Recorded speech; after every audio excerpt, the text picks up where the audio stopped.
well, what does an ideal marriage look like? We're not talking about women's rights or anything like that. We're talking about relationship, ideal relationship between a man, a masculine man, and a feminine woman. I hate to say it, there's probably been some people, or probably more notably men, who have taught their wives that that's what it means, because they have misunderstood it and they thought that means I am in charge and you do what I say.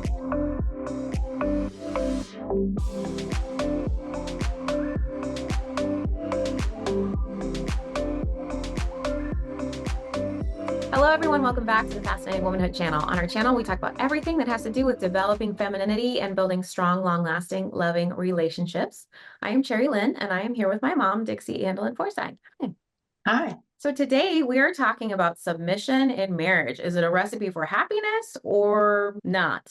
We get asked about this a lot. We not only get mislabeled about our position on the term submission, but some of our followers believe that to have a happy marriage, they must submit to their husbands. Most of these women believe in the act of submission due to the biblical beliefs. And we want to make it clear today, as well as talk about what we believe makes a happy and healthy marriage. We are also going to give you 3 important steps you need to take to reach a healthy and happy dynamic in your relationship. So first, let's talk about what submission means, because I think this is a word, I think you've talked about this before. This is a word that is a little misunderstood. Some people believe it to be this, some people believe it to be that, some people are somewhere mixed in the middle. So let's talk about what we think it means and what maybe others might think it means. Well, I think yielding and complying. There's the definition from a dictionary point of view, and then there's what culturally people have grown to think it means. It sort of means like you just bow to someone's authority. You just say whatever you say, whatever you want, whatever you say. Animals do it. Like when there's 2 lions fighting and one is dominating the other generally gets down and kind of submits and puts its head down, and that's a sign that they are giving up, you win, kind of a thing. And that's a type of submission. But I think sometimes for those of us who really have a lot of faith and believe in the Bible, they sometimes mistakenly think that this submission is that kind of submission. You know, there's what you just described, which kind of sounds like a master slave, which is what I Yes, it is. thought. I personally have always thought submission is master slave, and I've never been a fan of that dynamic in a relationship. But then there's also the biblical. Can you talk a little bit more about the biblical Yeah. Okay. In Ephesians, there's several in Ephesians where it says that mutual submission is highlighted. It says subject to one another out of reverence to Christ. So subject to each other. It isn't just master slave. You reverence each other, and this suggests a reciprocal relationship, and not just you're the boss. You tell me everything to do, and then I do it, and then I'm a good person. I'm a good wife. Then there's Ephesians 5:25 that says that husbands should love their wives, quote, just as Christ loved the church and gave himself up for her. So we don't think of Christ as being under the church.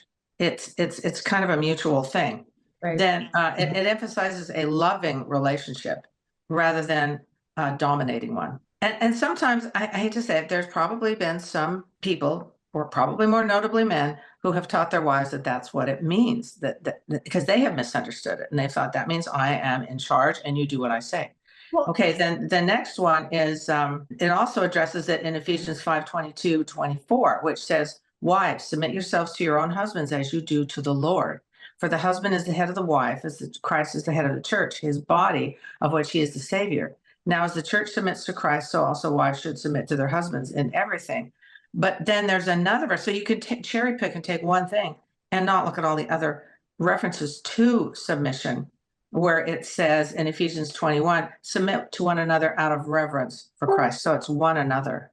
So all those things need to be considered when you understand the word submission, because it may have gotten mixed up with kind of the philosophies of human beings that got mixed in there. there was this word that you've used a couple of times of misunderstanding. I think a lot of people might disagree with that and say, I'm not misunderstanding, but at the end of the day, everyone interprets these verses differently. I interpret them differently than probably a lot of the ladies watching. I think it sounds a little dangerous in certain situations, especially if you have a man that doesn't have all the best intentions and you're submitting to him.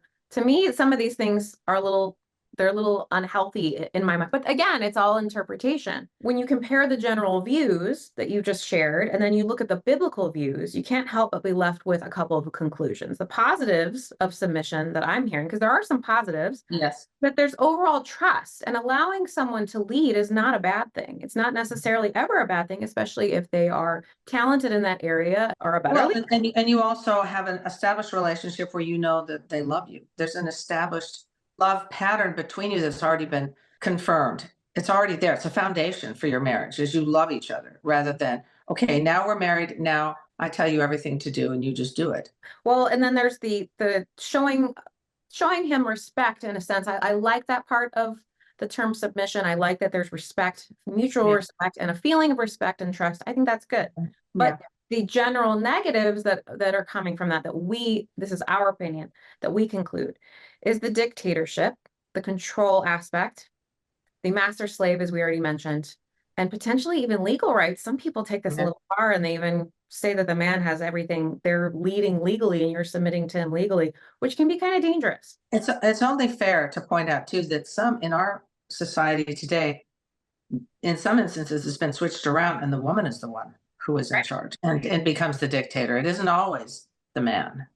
Right. This is just about submission. This isn't necessary, although we mainly talk to ladies about this, it could be the other way around. I'm glad you brought that up. So how does this impact different cultures? Because I know that's a big piece of it.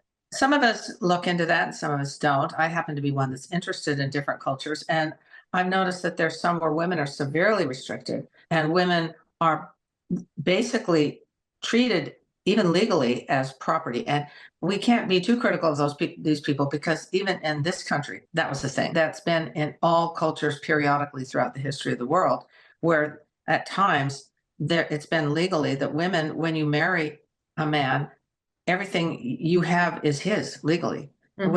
Whether you bring an inheritance into it or not, even your own clothing, he legally has a right to, and you don't legally Yeah. own those things, including your children. So there's that tendency towards slavery, and it's usually based on deep down on a kind of a religious thing where the culture kind of grows out of that. I think that I think what we're talking about within the cultures is these varying levels of extremes that this can go to. There may Yeah, be ladies watching this that do believe in submission and marriage, but they're nowhere near that level of like, I feel like property or anything like that. There's so many different levels to this, but I think true, true, ultimately the goal here, what we're talking about in this discussion is, well, what defines a healthy relationship when you're talking right. about this dynamic? And that's what we want to dig into deeper now is, well, what does an ideal marriage look like? And we have three different steps that we want to go through to kind of describe what we believe in Fascinating Womanhood as the ideal relationship. And the Mhm. first one is the right people and the right roles. Can you explain that? I think it's so neat that we're so different in marriage. We each have different talents. We have different strengths. In an ideal marriage, which is still is not perfect, but Yeah. in our ideal world, you would each play to your strengths. Women tend to be nurturers, and this isn't 100%. We're not 100% of all women, 100% of all women, but the majority, by far the majority. Men tend to be natural task leaders. They're big on getting the job done, and relationships are important to them, but they're not over the task. And so when you combine a man and a woman who love each other, and she brings her relationship skills, where relationships are really important, and how people feel. That's why women are so perfect for raising children, because we have to be sensitive to their needs. It's 50-50 in the sense that there's not one, either the husband or wife, who is enforcing it. There's Mhm. no enforcer. There can't be. Otherwise, that person's in charge. And that isn't 50-50. I do have to say too that just because you as the woman might be a relationship leader and he might be a task leader, this is often very misunderstood that women don't get things done. And that's No, not right. the case. I'm very Not much, true. very, very much a task leader. I think more so than probably a lot of women. I'm really, really tasky, but I'm still the stronger relationship leader in the home. Thanks for bringing that up, because it sounds a little like I could say something misleading. What I mean by a relationship leader is if there's a task to be done, but somebody's really hurting, you're not going to ignore that necessarily over the task unless it's urgent. But you acknowledge it. You're aware of it. You don't tune yourself out to that. And I like you. I make lists of things to do. I always make myself lists. I'm very much a get the job done kind of person. But I also if I have a job that can go back on the list for something that involves a relationship with somebody and I can do it, I will. The task versus relationship leader roles is not a black and white thing. Like, No, no, there's this is about overlap. this is about talents and where you naturally fall and let lead Mhm. in your relationship. That person leads. And we Right. can go, we have actually a video that we did about this. If you have Mhm. any questions about like, well, wait a minute, what if I feel like he's not leading enough? Or what if I feel like I don't excel in that area? We can attach the video to this so you Mhm. can watch that. Mhm. The second one is about being flexible. You're comfortable places with being flexible. It isn't like you said, black and white. You have to be flexible. And sometimes women get distressed. They think, I can't live these principles of fascinating womanhood because my husband's disabled and I have to do these. That's not really true. The core thing in fascinating womanhood is understanding men and your femininity. The task part can overlap, Mhm. especially when it needs to. But I think as far as we talk a lot in Fascinating Womanhood about inspiring him to lead. And I think that's where this one can be really challenging for some ladies, especially the alpha ladies that Mhm. are saying, okay, well, today's a different day. Things are, or maybe this time, the season of life that we're in, not even today, but the season of life that we're in, we're not excelling and things we need to accomplish more, or we have more goals and we're not reaching them. So I feel like I need to take over. And I think this is where I kind of lean more on the side, a little bit more of submission. And it's not really submission, but I guess it's closer to it by allowing him to lead a little bit when you feel like things are maybe hectic, stressful, I don't know, or you just have goals, like I said earlier. And this is where I think the flexibility can be really difficult. It's like, well, you need to trust him and you do need to inspire him to lead. If he's sick, maybe that's a little different, but or if he's disabled, that's going to have a different challenge. But ultimately, you are still striving to allow him to lead where he's capable. If he's great at finances, let him lead. If he's not, Yeah. he doesn't need to. Well, and also this all goes under understanding men, where you read that section of Timeless about understanding men. And when you understand him, this flexibility and this overlap will become apparent. And you realize that you don't have to sacrifice any of your femininity or any of your fascinating ways or charm in order to do that. Not at all. Another example, if he does most of the discipline with the kids, but there's a day where he can't, I think that's a good example of like, well, he's the leader of discipline. I've heard this so many times. Women will be like, okay, well, he's the disciplinary, so I don't do this. Well, what if there's a day where he can't step in for whatever reason and you aren't prepared for that? I think this is Or- where you got to be flexible and say, I got to step in. It doesn't mean you have to discipline the same way that he disciplines. Right. But you need to be able to be flexible enough to say, hey, you know what, today I need to step in this area, even though it's where he leads, I'm needed today in this area. Well, not only that, there's people like I know yourself, your husband, he's occasionally goes out of town on business. You can't wait for discipline for several days till he gets back. It's too Right. long. You're not going to wait till he even gets home, let alone several days. You can't. Right, right, right. But I think some women give up a little bit Yeah. and not intentionally, but like you might just say, oh, this is his area. I'm terrible at it. And I'm just gonna, Yeah. you know what I mean? And Yeah, you I don't do. need to do it, but this is his area. This is for more of like the women I think that fully fall more into the submission area.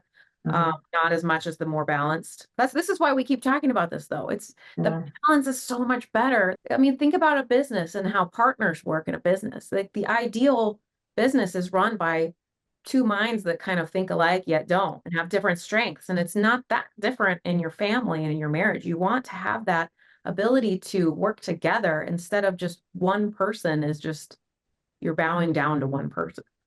Right. The last one is setting healthy boundaries.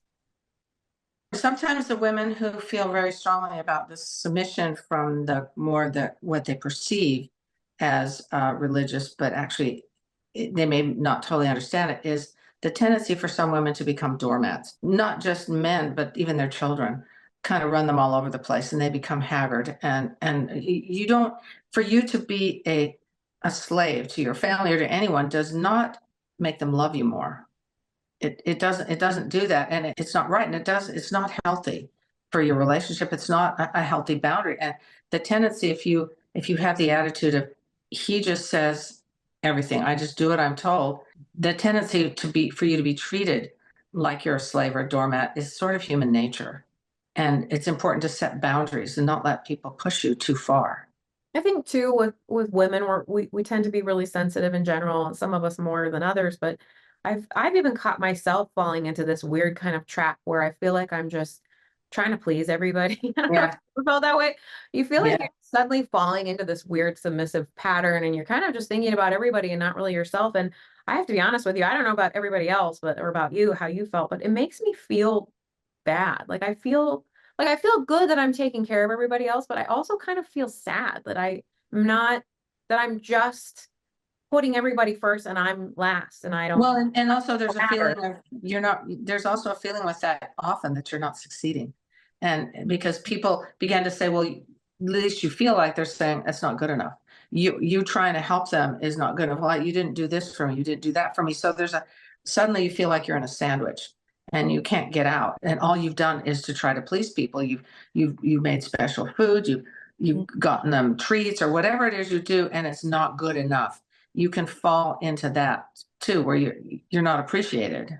It's great to serve others and I love serving others and I'm all about service, but I think this is more about that having that balance. And I think sometimes when I hear about this topic of submission, I think of the women out there that are kind of just doing everything for everyone else and like they don't ever really put their self-esteem on the top and they don't really take care of themselves. And it's not everybody, of course, but I've seen this a lot and it's kind of almost like a trend that you serve him and it's great to serve him, but you don't really take care of yourself. You know what Well, I mean? remember the goal in Fascinating Womanhood. Our goal is to develop lifelong love affairs with the man that is the love of our life. That doesn't really happen in a master slave situation. Mhm. That's a sort of like you can settle for that, and you can it best becomes mediocre. It is not. It's There's not what we're tons of for. women that say that they love it. And I've talked to the women that say that they love it, and that's fine. We're not here to if that works for you, keep doing it. But I just personally I don't understand how it works and I don't see how it's romantic and I don't see how it's long lasting. Well, if a man, if you have that relationship with your man and he never takes advantage of you, never looks down on you, then he's a rare man. Yeah. But and you may have that, but I still say that that man still respects you. And there still has to be that respect and that love to create that lifelong love affair. And it doesn't mean we're not talking about women's rights or anything like that. We're talking about relationship, Mhm. ideal relationship between a man, a masculine man, and a feminine woman, where you are each other's best friend. That is what we here at Fascinating Womanhood are striving for, whether it's you do it some your own unique way, but that is the goal here. And there's a lot of some people who feel like they submit without they say, but yeah, my husband's not a dictator. And Yeah. that's great. That's right. But there's more that falls into these other patterns. There's also this cultural obsession or trend is maybe a better word of submission that has nothing to do, at least that I've heard really with Christianity. It just has to do with it being cool to Really? submit to like you've heard it on social media, like I submit like a 50s housewife. And I think that's also really, really interesting to me that it's a trend to Hmm.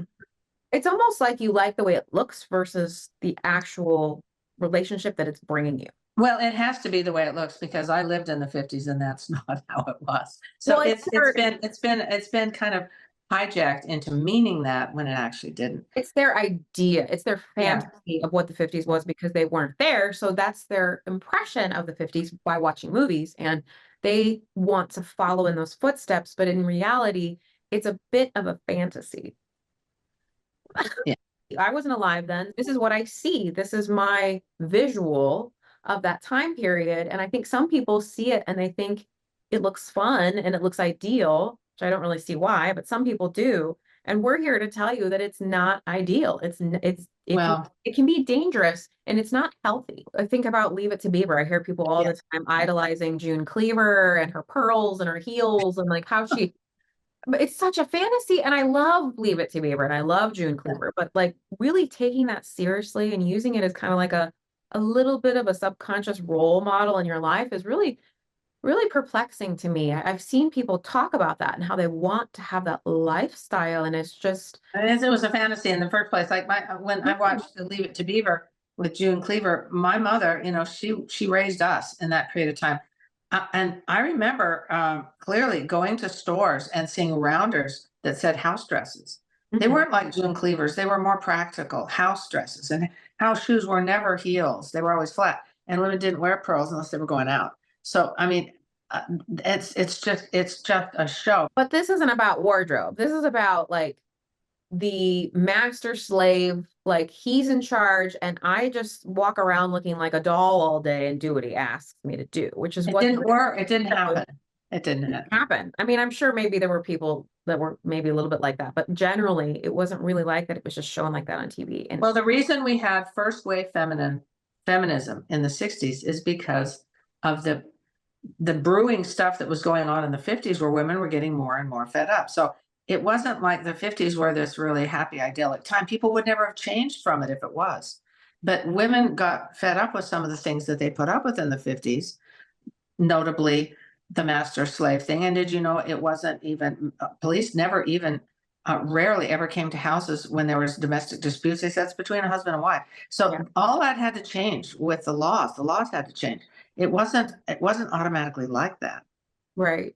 And so what we're going for now is something that I think is, to my knowledge, is either rare or unique in world history, where we actually have the knowledge of how to develop this lifelong love affair with the man that you love, and the principles that are timeless. They're not just for the 21st century, they are timeless, that they will work with every culture all throughout time. And that's what we're going for, is what helps you make that ideal relationship.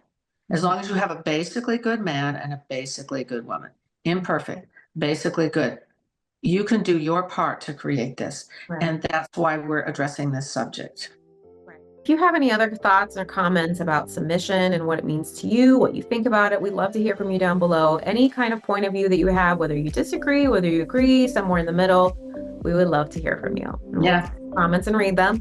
And if you would like to learn more about Fascinating Womanhood, and perhaps you agree with a lot of the things we're talking about and you want to implement these things into your life and your relationships, we just released these wonderful 12 lessons of masterclass videos that Dixie professionally filmed that you can have access to. We have them currently on a rental program through our YouTube membership channel, and you can watch them and learn from them. And they're really, really well done. We'll attach, well, it's not really in a link because you just join. You're here on YouTube. All you do is join. You just go to our homepage and join. And when you join and get to watch the timeless Fascinating Womanhood lessons, you also get a chance to, if you have the time, to join our live group we do a live question and answer on Thursdays. All right, so that's all we have for today. We hope you will hit like and subscribe. It will really help us and our channel grow if you can do that for us today. All right, we'll see you next time. Bye. See you next time. Bye. Whatever your situation is, Fascinating Womanhood can help. Femininity is under attack. Men are fascinated by feminine women. As you practice these principles, you'll find his love for you will grow and your marriage will become more than you can imagine.